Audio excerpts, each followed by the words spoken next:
to Submission Underground. Let's go to Tiegs. Let's go to Maximov. Let's get this match started.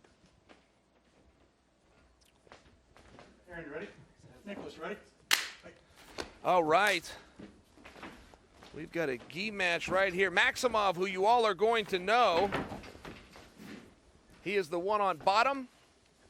He is the one with the lighter colored hair.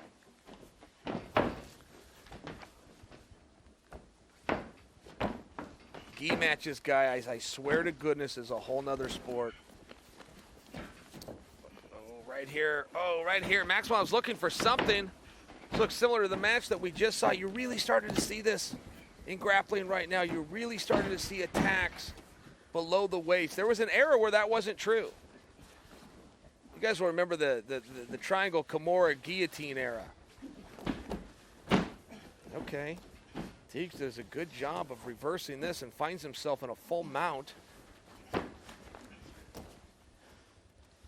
When I talk about gi as a different sport, a large part that you will see in jiu-jitsu, and you'll even see this in the jiu-jitsu aspects of MMA, which is your likelihood to find a submission decreases as the match goes on. That's not because you get fatigued or your opponent gets used to. That's because there's perspiration, there's a sweat. That sweat becomes slippery. It's a very real thing. I mean, there's quite literally why they wipe you down before the match. There's why you have the Harley-Davidson check-in center. They make sure there is nothing on you. You get any kind of a sweat going, it's just not going to happen in terms of a submission. I bring that to gi because it doesn't really matter at what point you are in a gi match. You're not slipping out. Maximov, by example, right now is holding. He's holding on to the gi of Tiegs. It's forcing Tiegs into this position. Tiegs is to his feet. In a no-gi match, he would have broken away. He would have pulled away, taken a step back. There would be what's known as a disengage. Oh, Tiegs goes right back to mount. That was nice how he did that. He popped his hips and came right back to mount. Settle in. All right, Tiegs getting greedy. Tiegs thinking topside triangle.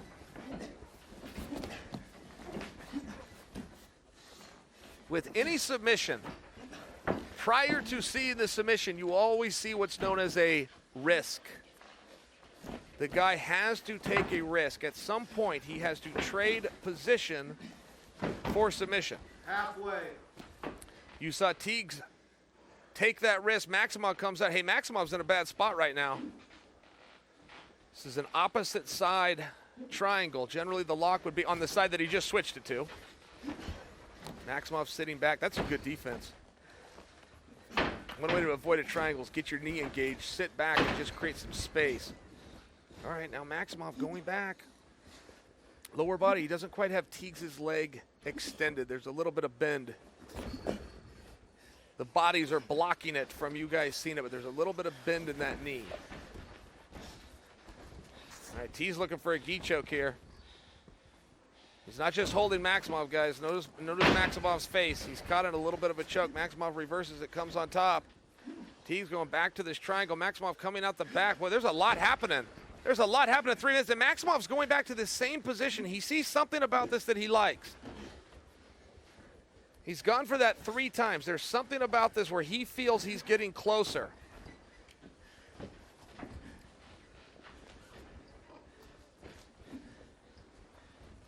I must tell you, as far as activity and the trading of positions and the attempts of submission goes for a gi match, I challenge you to tell me one that 4 minutes to lapse that's had this many different transitions. Maximov on bottom. 1 minute.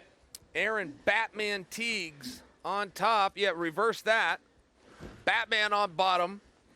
Maximov back on top. Much as though Maximov has been very stubborn to look for some of those lower body attacks, you're seeing Tiegs also not giving up on the triangle attempt. There's something that he's feeling where you think, one more try, I'm almost there. Oh, Maximov, good defense, Maximov. Good defense, slip the knee, pass it by.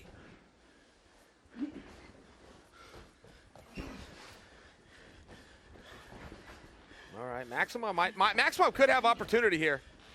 There's a real opportunity. I think that cage is in his way. If that cage was not in his way, he would be throwing the leg over and sitting back to an armbar. I gotta tell you, that was a great match. I could not believe I'm about to say this. That's been 5 minutes. That might be the fastest 5 minutes I have ever seen in grappling. Okay. All right, back in bout they go. Nicholas Maximov, to name drop for you guys, longtime student of the great Nick Diaz Academy. Red one. Nicholas is going to take his back. Red wins the toss, which is Maximov. Maximov's choice. Maximov has elected to take the back of Aaron Batman Tiegs.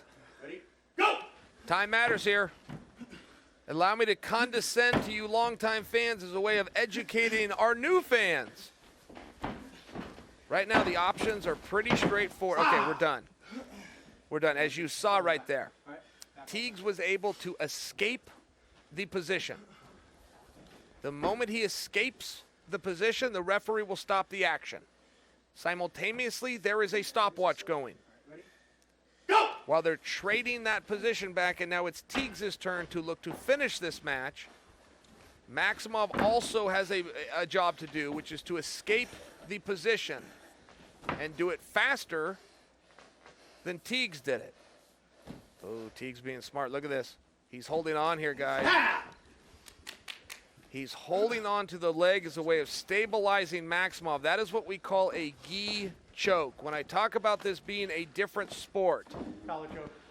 understanding, utilizing, and ultimately attacking with the gi is a sport in and of itself. I must tell you, Maximov did an awesome job with defense. When you get in the overtime and you give your opponent a position, yeah, okay. Yeah, sure. He might be able to find it.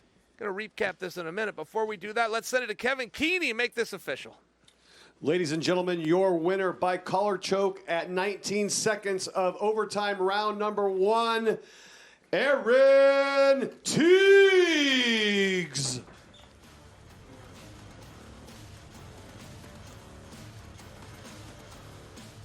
All right. Aaron Tiegs looked good. I will tell you, that really was one of the fastest 5 minutes I have ever seen in grappling. I feel like that's a big statement by me. Am I getting ahead of myself? I'm trying to think. I'm guilty of a short-term memory. I feel like that was the fastest 5 minutes I've seen. I mean, those guys were back and forth. There was rabbits in a sock. They were trading position. Maximov looks for 3 different submissions. Teague won't quit throwing up triangle chokes. This is the regulation period right here. The fence actually played a big part in this match. A lot of the action took place. Okay, this is the end of the match. Here's your overtime. Notice how Tiegs stops Maximov from moving. He locks down on that gi while using the lapel. The lapel is being used, you guys are very familiar with rear naked chokes, right? It's the same exact concept. You block a passage over this part of the body. You would generally use your hands to do that. You would generally use your hands. Guillotine choke, you would generally use your hands. Don't have to. If you've got a lapel that you can pull across, by the way, stabilizing the guy, that would generally, MMA situation, that would be done with your lower body. You would put the hooks in, as they say. Well, that's to stop the guy from moving. The guy can throw his hips around, and it doesn't really matter how tight you've got him up here. You got to stop him from moving. Then you attack. Tiegs just reached down and held that pant leg. That's an interesting match that I would be very curious to see a rematch of without a gi. I think you would have a different match. I'm not saying you'd have a different outcome. That's between those two. But to illustrate the point of how much the sport changed, it's a different sport. It's a totally different sport when you put that on